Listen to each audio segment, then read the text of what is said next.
नमस्कार मित्रांनो, शेतकरी ब्लॉगमध्ये आपलं स्वागत आहे मित्रांनो. तर बऱ्याच दिवसापासून आपलं थोडंसं प्रॉब्लेम होतं मित्रांनो, म्हणून आपण व्हिडिओ वगैरे बनवले नाही. तर मित्रांनो आपलं परत व्हिडिओ बनवायचं काम सुरू झालं मित्रांनो. तर पाहू शकता तुम्ही, बरेच 5-7 दिवसापासून सारखं आपला पाऊस सुरू असल्यामुळे तर मित्रांनो आपल्याला सूर्यकिरण हे पाहायला मिळालं नाही.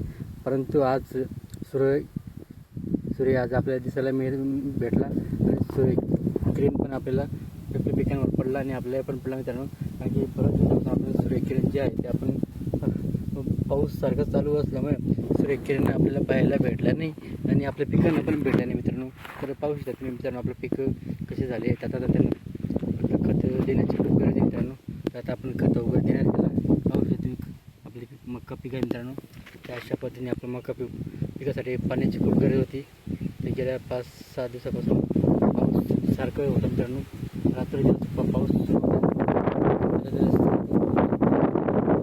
पिकांना चांगलं झालं बोलावं पाहिजे सांगता पण आता काही अडचण नाही मित्रांनो. आता सुद्धा आभाळ भरपूर आहे. आता सुद्धा थोडाफार येणं जाणं चालूच आहे पावसाचा आणि थोडंफार ऊन वगैरे पडत आहे. म्हणजे सूर्यकिरण आपल्याला पिकांना मिळायला पाहिजे. आपल्यालाही सूर्यकिरणाची खूप गरज असते. तसं पिकांनाही सूर्यकिरण पाहिजे मित्रांनो.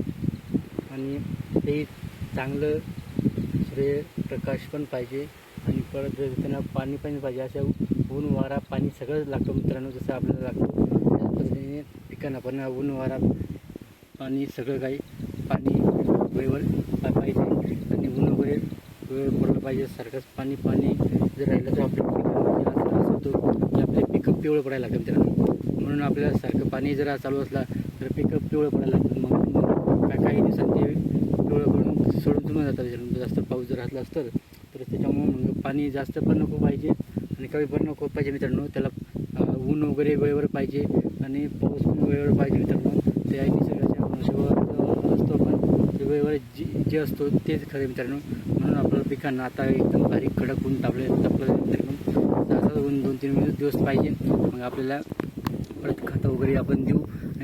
मका पिकांना खतं वगैरे गेल्यानंतर परत आणखी पाणी आला का मग परत आपले जे कामं असतात शेतकऱ्याचे नेहमी कामं असतात. कामी हा शेतकऱ्याचा कधी काम संपत नाही, नेहमी काम असतं मित्रांनो. म्हणून शेतकरी खूप कष्ट करतो, तर त्याला कष्टाचे नेहमी मिळतात आणि कष्टाचे बघता आमचं शेतकरी असतं मित्रांनो. व्हिडिओ आवडला तर लाईक शेअर नक्की करा. आमच्या चॅनल सबस्क्राईब करा. जय जवान जय किसान.